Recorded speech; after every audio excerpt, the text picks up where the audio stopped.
Welcome back to the channel and to outside of my shop. Well, those of you that watch my channel on a regular basis may have noticed I didn't release a video last weekend. And what you're seeing here is the reason why. We had this 90-foot oak tree that died a couple of years ago, and it was becoming more and more unsafe to leave it in the yard, dropping dead branches throughout the year. And I was worried that maybe a large storm would come along and push it over. So we hired a crew to come and take it down.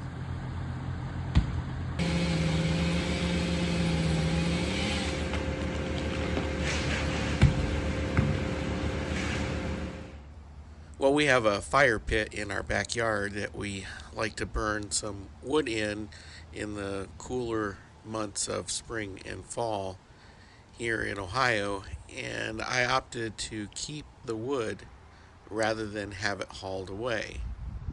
But now it's up to me to split this wood so I can stack it and let it season for maybe another year or two before we can actually burn it in the fire pit.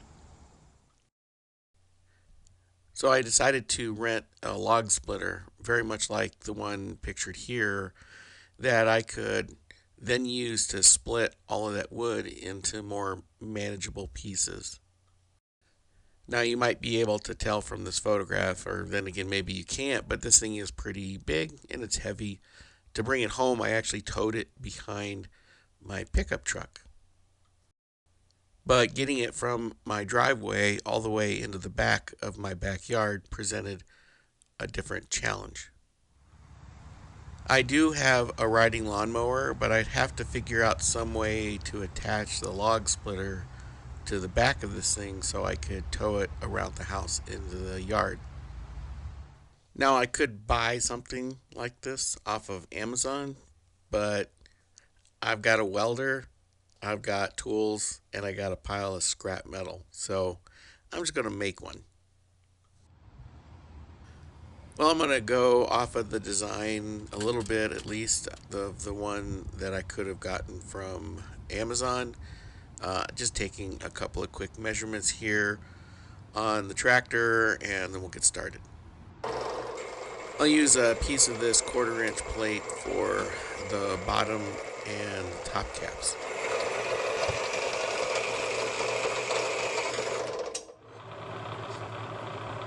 Need to drill a hole in this bottom cap so I can bolt it to the hitch point on the back of the tractor where I would normally attach lawn implements like a cart or a fertilizer spreader.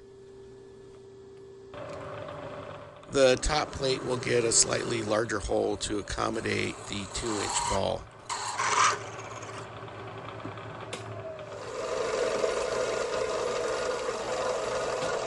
For the riser, I've just got this rusty piece of square tube. I think it's got an 1/8-inch wall. And I'm cutting it at an angle just to offset the hitch so it's a little further away from the back of the tractor.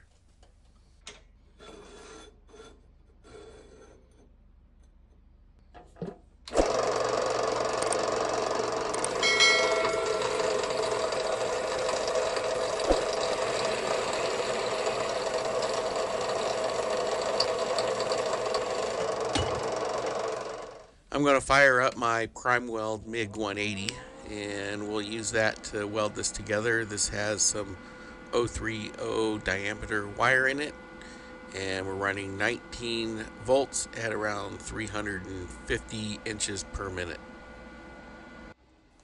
Well, I forgot to press record before I set the first tack on this. I've got the riser here tacked to the bottom plate, and I'm just setting it so it's nice and plumb before I tack a couple of more corners.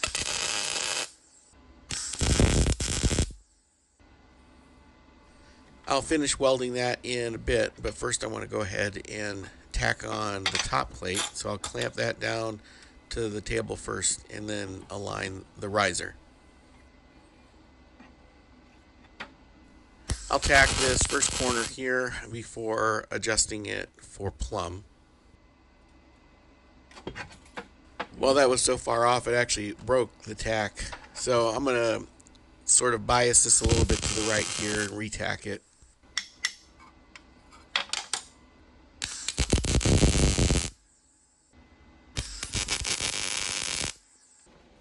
Well, with everything now tacked in place, I'll go ahead and finish weld the top and the bottom plates.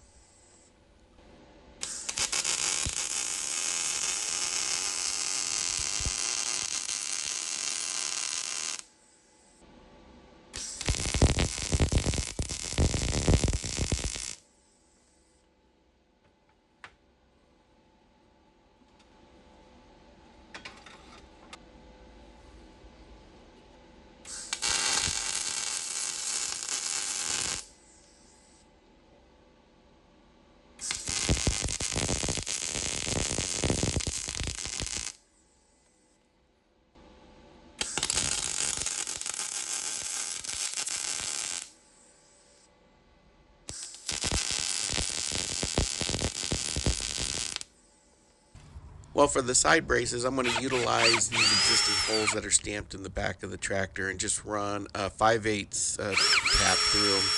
And that should be good enough for what I need to use it for.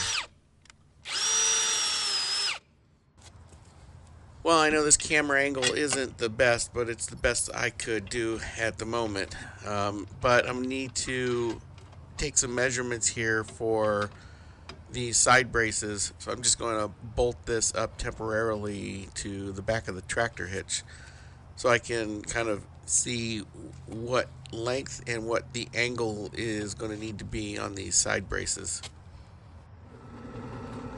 Well, for the side braces, I found some flat bar in the scrap bin, so I'm going to drill some mounting holes here on either end of the flat bar, and then we'll use that as a starting point.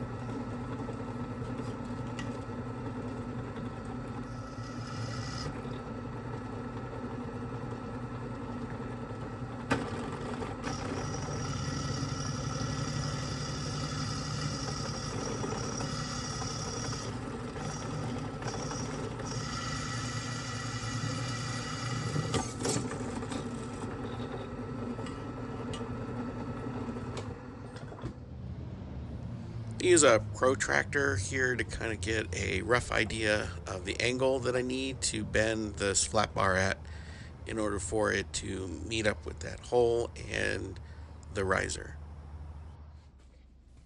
And I think the simplest solution to bend the right angle into this flat bar is just to clamp it in the vise and smack it with a hammer so it's bending at the right spot. I'm afraid that if I just pull on it, I'm just going to end up bending this whole piece of flat bar in an arc. And I think if I pull on it and then smack it with a hammer, at least it will bend really at the jaw, and that's where I want it to bend.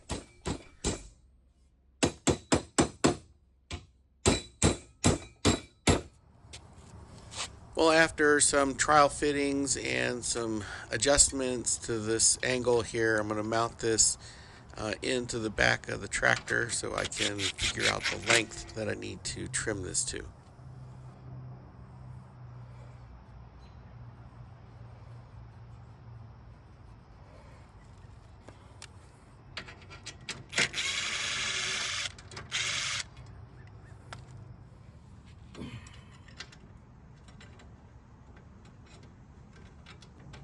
Well, sorry for the crappy camera angle again, but I have this tractor backed up to the door of my shop, and I'm trying to film this through a doorway. But I have the right side piece all trimmed to length. I even twisted the one end near the riser so I'd get a little bit of a better fit, and I think I can tack this in place now.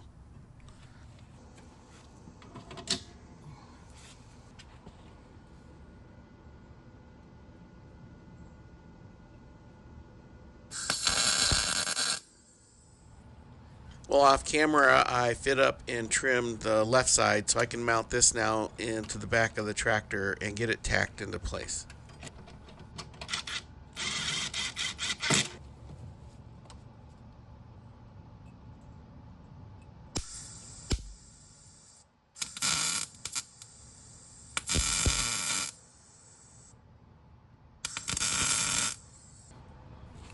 I'll get this removed now and take it over to the welding table so I can finish welding the side braces.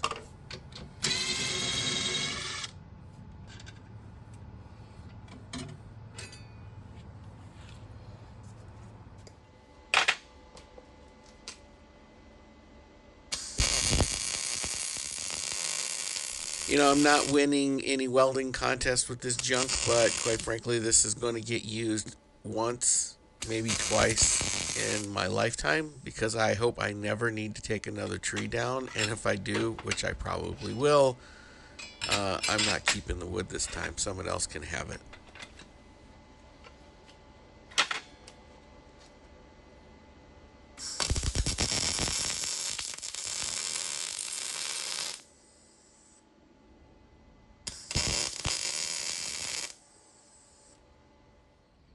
And a quick coat of rattle can paint, and it's ready to go. The next day. Well, I can mount this now to the back of the tractor, and we'll go ahead and tighten down all of these fasteners.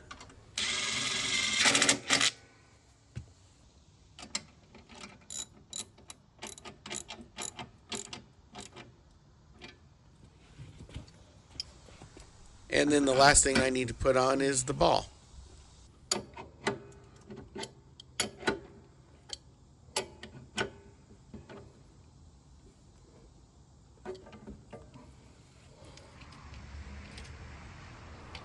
Well, maneuvering this log splitter on the flattish part of my driveway here is not too bad, but to push this thing up the front yard and then around the back and then all the way to the backyard would be a bit much. And I don't know, I guess I'm kind of lazy, so I built this.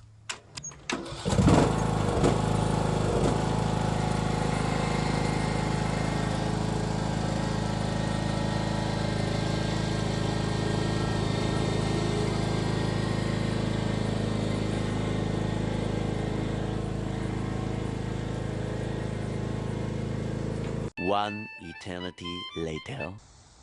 Well, and this is the result of the efforts of one day's worth of splitting between my wife and I and a friend, my friend Kevin, who came over to help maneuver some of the much larger pieces of the tree. We managed to get the very large pieces down into less large, more manageable chunks. And by the end of the second day, with the help of our son, we managed to get most of the tree split to where it can be stacked or ready to be stacked. I still probably have a good 4 to 8 hours worth of splitting to do on the pile that's closest to the camera, but I think I'm going to have firewood for our fire pit for the foreseeable future. This very well may be my son's inheritance.